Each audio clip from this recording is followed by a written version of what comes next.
기도하겠습니다. 하나님, 이 시간 지혜롭게 사는 법이라는 제목으로 요셉의 지혜를 배우고자 합니다.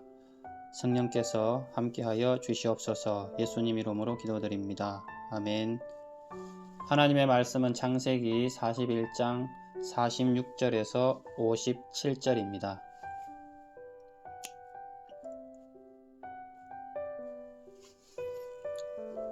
요셉이 애굽 왕 바로 앞에 설 때에 30세라. 그가 바로 앞을 떠나 애굽 온 땅을 순찰하니 7해 풍년의 토지 소출이 심히 많은지라. 요셉이 애굽 땅에 있는 그 7년 곡물을 거두어 각 성에 저장하되 각 성읍 주위의 밭의 곡물을 그 성읍 중에 쌓아두매 쌓아둔 곡식이 바다 모래같이 심히 많아 세기를 거쳤으니 그 수가 한이 없음이었더라. 흉년이 들기 전에 요셉에게 두 아들이 나되 곧 온의 제사장 보디베라의 딸 아스낫이 그에게서 낳은지라. 요셉이 그의 장남의 이름을 므낫세라 하였으니 하나님이 내게 내 모든 고난과 내 아버지의 온 집 일을 잊어버리게 하셨다 하미요. 차남의 이름을 에브라임이라 하였으니 하나님이 나를 내가 수고한 땅에서 번성하게 하셨다 함이었더라. 애굽 땅에 7해 풍년이 거치고 요셉의 말과 같이 7해 흉년이 들기 시작하며 각국에는 기근이 있으나 애굽 온 땅에는 먹을 것이 있더니 애굽 온 땅이 굶주림에 백성이 바로에게 부르짖어 양식을 구하는지라.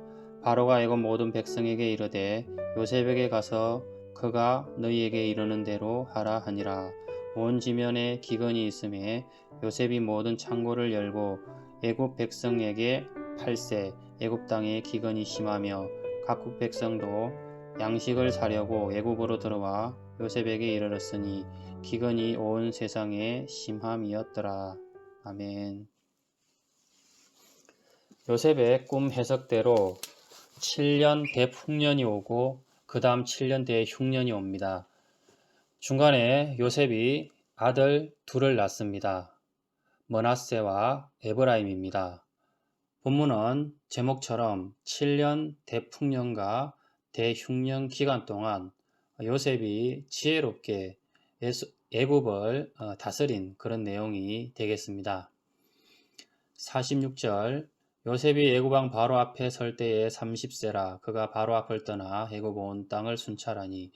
애굽 온 지 13년 만에 꿈을 이룬 요셉은 국무총리가 된 후 곧장 온 나라를 순찰합니다. 보통은 잔치를 벌이고 사람들과 한동안 축하의 시간을 가지는데 요셉은 달랐습니다. 애굽 전 지역을 일일이 순찰하였습니다. 아래 사람들을 시켜도 가능한 일이지만 직접 행할 정도로 성실하고 책임감 있는 사람이라는 것을 알 수 있습니다. 이제 때가 되어 요셉의 꿈 해석대로 7년간 큰 풍년이 왔습니다. 47절인데요. 요셉은 곡물을 거두어 흉년을 대비합니다. 7해 풍년이 토지 소출이 심히 많은지라. 요셉이 애굽 땅에 있는 그 7년 곡물을 거두어 각 성에 저장하되 각 성읍 주위의 밭에 곡물을 그 성읍 중에 쌓아두매 쌓아둔 곡식이 바다 모래같이 심히 많아 세기를 거쳤으니 그 수가 한이 없음이었더라. 한편 이때 가나안 땅에 야곱 가족들은 흉년이 올 것이라는 예상을 전혀 하지 못하고 지내고 있었을 것입니다. 하지만 하나님께서는 요셉을 통해 준비하고 계셨던 것을 보게 됩니다. 우리도 마찬가지인 것 같습니다. 내일, 1년 후, 10년 후가 어떻게 될지 모르지만 하나님께서 세심하게 정확하게 준비하고 계신다는 사실을 믿어야 하겠습니다. 50절은 흉년이 들기 전에 요셉이 아들을 낳는 이야기가 이어집니다. 흉년이 들기 전에 요셉에게 두 아들이 나되 곧 온의 제사장 보디베라의 딸 아스낫이 그에게서 낳은지라. 제사장 보디베라의 딸 아스낫 사이에서 두 아들을 낳습니다. 성경에 다른 아들의 이름이 기록되지 않은 것으로 보아 요셉이 다른 부인을 두지는 않은 것 같습니다. 절대 권력을 가졌고 일부 다처제가 허락된 상황에서 그것도 이방 땅에서 한 여자만을 사랑하고 평생 살았다는 것은 요셉이 얼마나 하나님을 사랑하고 많은 사람들 앞에서 본이 되는 삶을 살았을지 짐작이 가고도 남습니다. 51절 요셉이 그의 장남의 이름을 므낫세라 하였으니 하나님이 내게 내 모든 고난과 내 아버지의 온 집 일을 잊어버리게 하셨다 하며 므낫세의 이름의 뜻은 잊게 하는 자란 뜻입니다. 그동안 애굽에서 겪었던 많은 고생들 뿐만 아니라 가나안 땅에서 형들에게 당했던 따돌림까지 모두 포함해서 다 잊어버릴 정도로 하나님께서 복으로 갚아주셨다는 말씀이 되겠습니다.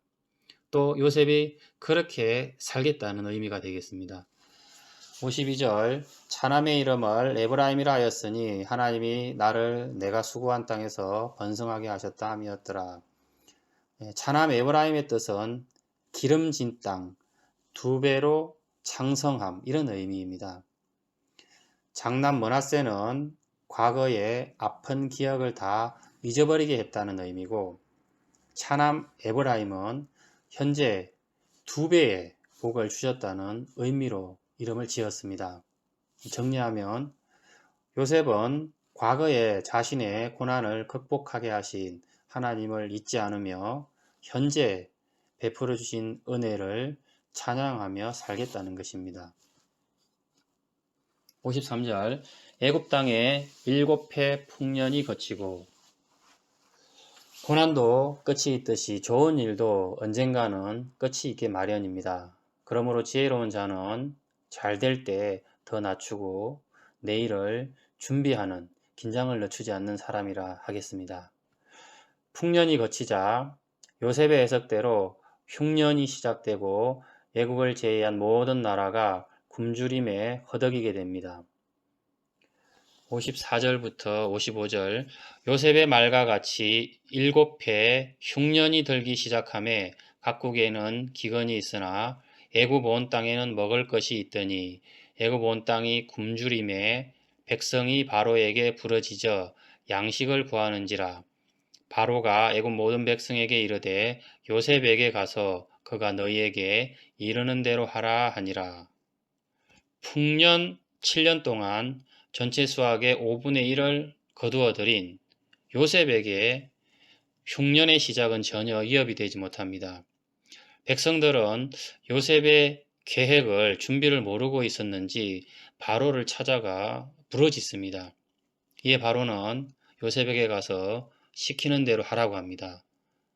요셉은 국무총리가 된 지 최소 7년이 넘었지만 여전히 전적인 신뢰를 받고 있었고 나라의 흉년을 책임지고 해결하는 절대적인 권한까지 가지고 있었습니다.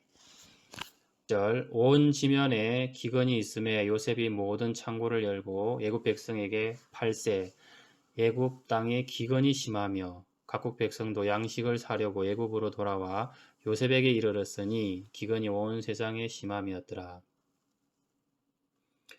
본문에서의 요셉은 국무총리로서의 리더십을 발휘하여 흉년을 잘 대비하고 있습니다. 리더의 자질, 요건에 대해 생각해 볼 수 있습니다. 첫째는 솔선수범입니다. 요셉은 국무총리가 되자마자 직접 애굽 전 지역을 순찰했습니다. 둘째는 멀리 내다보는 안목과 준비입니다. 요셉은 7년 후를 내다보고 철저히 준비했습니다. 남미 쪽이 후진국이 많이 있는데 이쪽 계통 사람들의 그 사고방식의 특징 중에 하나가 오늘 먹고 오늘을 즐기지 않은 그런 주의라고 합니다. 저축이라는 것을 잘 하지 않고 그때그때 벌어 다 써버린다고 합니다. 셋째는 과거의 상처에 얽매이지 않았습니다. 장남 이름이 므낫세, 즉 과거는 잊고 살겠다는 뜻입니다. 사람들은 트라우마라는 말을 많이 사용합니다. 범죄자들은 또 자신의 범죄를 합리화하고 선처를 얻기 위해 자신의 불우한 과거를 끄집어내기도 합니다. 요셉은 장남의 이름을 므낫세라 지으며 자신의 과거에서 더 이상 지배당하지 않았습니다. 과거에 얽매이지 않는 그런 사람임을 알 수 있습니다. 마지막으로 요셉을 통해 배우고 싶은 리더의 모습으로 기근 중에 있는 애굽 백성들에게 양식을 파는 모습입니다. 저는 이 부분이 참 좋았습니다. 사람들은 선행을 통해 칭찬받고 싶어하는 욕구가 있습니다. 현재 요셉은 창고에 대흉년 7년을 거뜬히 이겨낼 수 있을 정도의 충분한 양식이 준비되어 있습니다. 요셉은 이방인 출신의 국무총리이기 때문에 아무래도 애굽 백성들과 관계에 있어서 미묘한 긴장감이 있었을 것입니다. 이런 때에 자신의 권한으로 양식을 팔지 않고 나누어 주게 된다면 충분히 백성들로부터 마음을 얻고 지지를 더 확보할 수 있을 것입니다. 하지만 요셉은 양식을 팔았습니다. 저는 이 부분이 참 멋있고 또 우리가 본받을 만한 부분이라고 생각했습니다. 요셉은 멀리 내다보고 있었고 사람들의 칭찬에 연연하지 않는 그런 리더였습니다. 만약 양식을 무료로 나누어 주면 백성들은 양식의 귀함도 모르고 대흉년의 심각함도 모를 것입니다. 게다가 사람이란 이렇게 공짜로 얻는 것은 이렇게 쉽게 쓰고 아껴 쓰지 못하는 그런 경향이 있습니다. 요셉은 이런 부분들을 모두 생각했던 것 같습니다. 앞으로 7년이라는 대흉년을 이겨내기 위해서는 애굽 정부뿐 아니라 국민들도 돈으로 직접 사고 양식을 아끼며 각자 위치에서 준비해야 합니다. 절제와 긴장이 필요한 것이죠. 만약 무료로 나누어 준다면 양식을 낭비할 것은 뻔하고 국가를 믿고 백성들이 조금은 더 나태하게 보내고 말 것입니다. 요셉의 지혜가 돋보이는 장면이라 하겠습니다. 요셉의 이러한 리더십은 그가 똑똑해서가 아니라 하나님의 지혜를 가진 자이기 때문입니다. 바로가 요셉을 만났을 때 하나님의 영에 감동된 사람이라고 표현했듯이 요셉은 성령이 충만한 그런 사람이었습니다. 그래서 리더십도 남달랐습니다. 성령 충만은 하나님과의 바른 관계를 통해서 나옵니다. 우리가 요셉과 같은 지혜로운 사람이 되어 평탄한 삶을 살고 다른 사람에게 축복의 통로가 되기 위해서는 성령 충만이 필요합니다. 하나님과의 바른 관계가 필요합니다. 그럴 때 성령의 인도하심과 성령께서 주시는 지혜로 살아갈 수 있을 것입니다. 사도행전 6장에 보면 7 집사를 뽑을 때도 그 기준이 성령과 지혜가 충만한 사람입니다. 성령과 지혜는 함께 갑니다. 형제들아 너희 가운데서 성령과 지혜가 충만하여 칭찬받는 사람 7을 택하라. 우리가 이 일을 그들에게 맡기고 성령 충만하면 지혜롭게 되고 지혜로운 사람은 사람들로부터 칭찬을 받습니다. 말씀의 결론을 맺겠습니다. 요셉은 총리의 지혜에 올랐지만 변함없이 하나님을 사랑했습니다.